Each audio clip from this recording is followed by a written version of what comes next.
Gestion des ressources naturelles, cohésion sociale, occupation anarchique des terres ont occupé l'essentiel des activités de la caravane droit à la terre, à l'eau et aux semences paysannes à l'occasion de sa première étape en Côte d'Ivoire, dans la région du Tongpi, précisément dans la ville de Mans, ce vendredi 16 novembre 2018.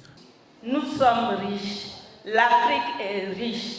Mais nous ne savons pas comment valoriser nos ressources. Il est important que nous valorisons aujourd'hui nos savoir-faire, nos savoir-être, parce que c'est ça, à partir de ça, que nous allons construire une Afrique véritable, terre de fraternité où chacun va retrouver sa place. Face donc au problème des terres, à la surexploitation des ressources naturelles et face aux effets des changements climatiques, la convergence globale des luttes pour la terre et l'eau constitue un réel espoir pour les populations africaines et surtout pour la région de Tongpi, confrontées à des obstacles naturels d'ordre géomorphologique qui rendent difficile l'évacuation des produits agricoles.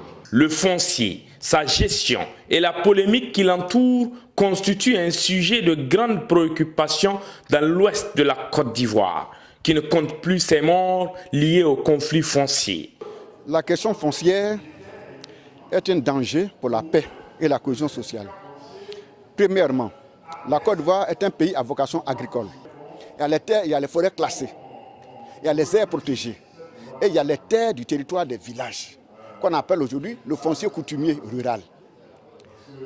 Le problème qui se pose aujourd'hui, c'est que l'État a laissé détruire les forêts classées. Parce que lui-même il envoie les préfets là-bas pour faire les plantations de café, de cacao.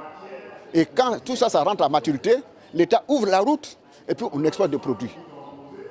En plus de cela, les aires protégées, l'État aussi fait la même chose. Les populations de villages aujourd'hui, hier qui étaient de 500 habitants, sont aujourd'hui de 1000, de 3000 habitants. Mais les territoires des villages ne sont pas extensibles. Puisque l'État a mis d'un côté les barrages des forêts classées, de l'autre côté les barrages des aires protégées, donc les terres des populations des villages, de plus en plus la pression, ça s'est fait dessus. Maintenant, lorsque l'État a appris que maintenant il n'y a plus de terre, l'État a commencé à chasser tout ce qu'elle a installé dans les forêts classées et dans les aires protégées.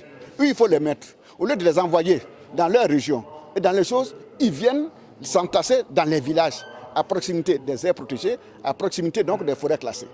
Dans ces conditions, vous comprenez déjà, un village de 1000 habitants devient 3000 habitants, 4000 habitants. Il se pose donc les conflits fonciers. Gardiens des valeurs ancestrales, les chefs traditionnels se sont fortement mobilisés à l'occasion des activités de la caravane en Mans.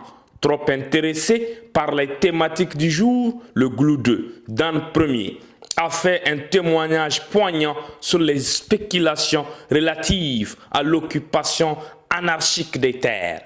Dans un village, d'abord il y a quartier. Les terres là sont partagées par quartier. Et nos enfants d'aujourd'hui confondent tout. Si par exemple moi, étant chef de mon village Gagouin, aujourd'hui il y a une partie de terre pour notre quartier que je dirige.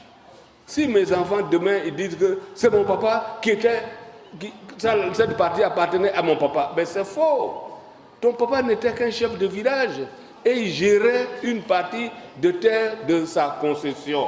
Après moi, mon enfant quitte Abidjan, il vient, il dit c'est mon père qui était chef de village.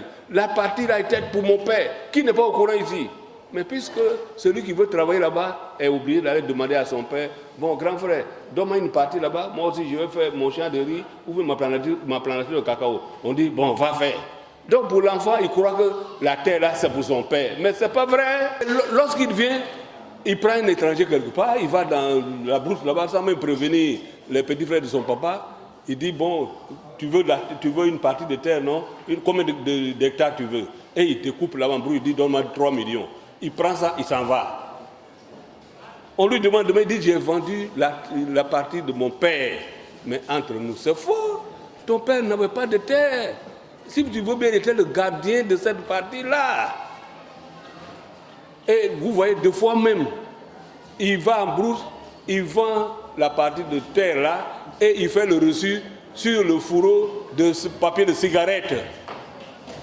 Cigarette, même il prend, il enlève dedans, il fait le reçu. J'ai souligné tant, et il fait le papier, il s'en va. C'est reçu. Au terme d'une longue journée d'intenses discussions, caravaniers et acteurs de la société civile locale se sont rendus à la préfecture pour livrer une déclaration qui résume leurs préoccupations et procéder à la remise officielle du livret vert de la convergence globale lutte terre et eau ouest africaine.